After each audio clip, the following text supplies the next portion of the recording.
Whether you are chaperoning your child's class trip or hosting a play date, at some point you might find yourself in an awkward position of needing to discipline somebody else's child. And no one really wants to have to do that, so we called in the professional. We love this woman. Stacey Kaiser is a psychotherapist and the author of How to Be a Grown-Up, 10 Secret Skills Everyone Needs to Know. We love it when you come, Stacey, because you just don't, you BS. just cut to it. I wasn't going to say that, but that's no it. BS. You cut right to it, darling. What is the problem with kids these days? The problem with kids today is that parents are not parenting.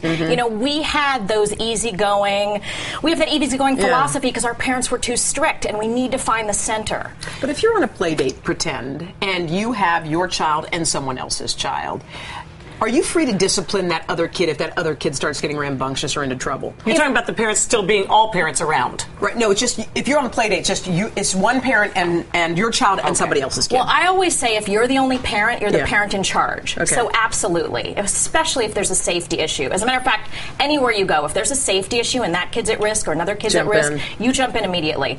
But if it's you and another child, then you tell them on the front end, these are my rules at this place or in my home, and we follow the rules. If you tell them on the front end, then you know that you can back it up on the back end. Well, then let's go forward with that analogy. And now we're at the playground, and you're with your child, and another child is there, and everybody, you're talking to the parent, and all of a sudden their kid throws sand in your kid's face, and the parent does nothing about it. Then what do you do? That's a delicate situation because, as you know, as a parent, our children are like our property. It's our finest thing. In an earthquake or a fire, we're going to grab them first. So you don't want to take over someone else's child. So you want to make a general statement to the group. We don't throw sand at the park. Nobody is allowed to throw sand.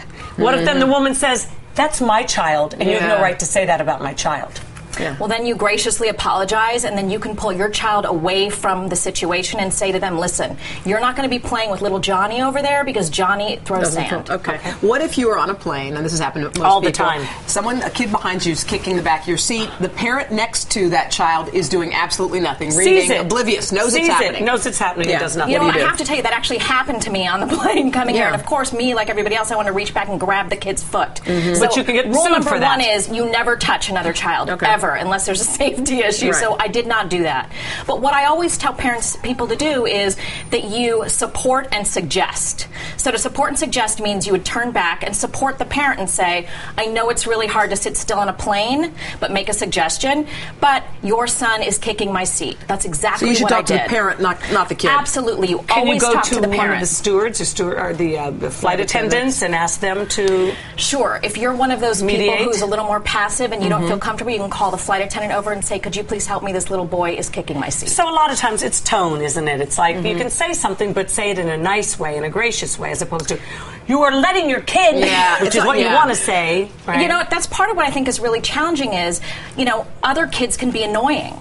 Your own children can be annoying. Not mine, of course, but everybody else's.